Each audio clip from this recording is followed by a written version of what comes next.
The U.S. Federal Reserve Chairman Ben Bernanke last Thursday announced new rounds of quantitative easing, referred to as QE3, at the Fed's Open Market Committee. Now, this has been the Fed's third round since the 2008 panic, and the difference this time is open-ended, which means the Fed will buy $40 billion worth every month in mortgage-backed securities until the labor market improves substantially. Now, Chinese economist Lang Xianping commented on his Weibo that QE3 would likely lower interest rates for mortgages while lifting the market, and it will make more money available to consumers. In addition, from QE1 to QE3, the liquidity of banks will rise, so America will have sufficient funds to purchase ailing banks and enterprises in Europe. Now, Weibo reaction to America's latest economic strategy is mixed, but first we'll take a look at how some Weibo users who agreed with this plan. I think this QE3 is perfect timing. America's two creditor countries are busy with disputes over the Diaoyu Islands, so no one will question or be unhappy with it. This is strategy. Leave wealth with the people, kill two birds with one stone. Prerequisite is the low interest rate in America, so the pain of inflation is lighter, unlike us. Since the 2008 subprime crisis, the U.S. has given 3 rounds of quantitative easing, starting with QE1, which ran from November 2008 to June of 2010.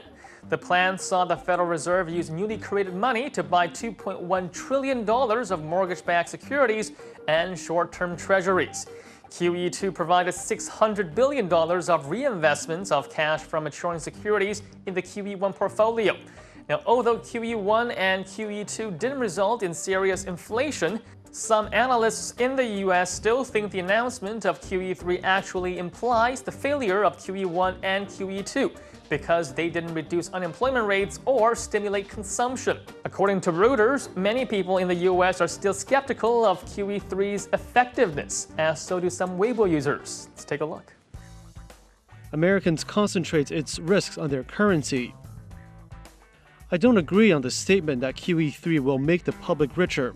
QE3 will lift the stock market because people are forced to invest in stocks to safeguard the value of their wealth.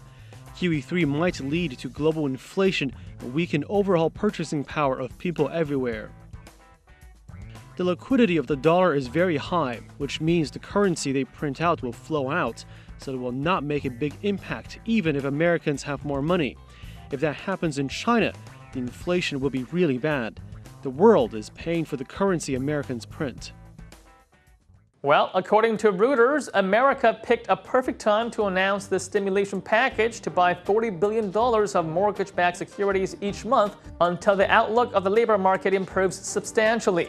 And lately, Europe was caught in its own debt crisis, and China and Japan was busy with their territorial dispute. So most of the big players are too busy with their own problems to worry about American economy. However, some analysts in China observe this policy, and they worry it will make a big impact on China's currency and housing market. If America keeps printing out currency, the world might be involved in a new round of inflation. And some Weibo users agree with this statement. Let's take a look at their comments. Old Chinese saying goes, when the rivers flood, the streams will be full. When the rivers dry, the streams will have no water either. Yeah, America is the river while China is the stream.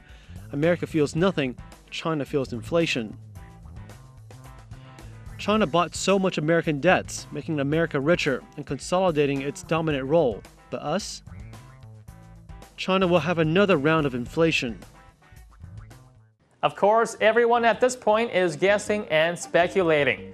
Bernanke said that inflation will not stray far from the Fed's 2% core inflation target, and QE3 will keep the rate at this stable level. But Wall Street Journal has its doubt. Good luck was the warning that the paper gave to the Feds. And at this point, there are more questions than answers. So let's take a look at what kind of questions Weibo users might have. If they can buy capitals in Europe, they will be able to make a purchase in China. How will People's Bank of China respond? QE3 will bring heavy pressure. In order to keep the currency exchange rate, China will need quantitative easing too. In the second half of the year, stock prices will go up, and regulating real estate will be even harder. Where will the extra capital flow to? Mr. Bernanke said that he has the tools and the will to pull the trigger before inflation builds and solve the problem. However, the Wall Street Journal believes that given the proximity to the presidential election, the Fed's move can't be divorced from its political implications. So it is hard to say if this decision is totally under control. And the irony is that with this historic and open-ended easing, Mr. Bernanke is also tactfully admitting how lousy the Obama-Bernanke economy really is.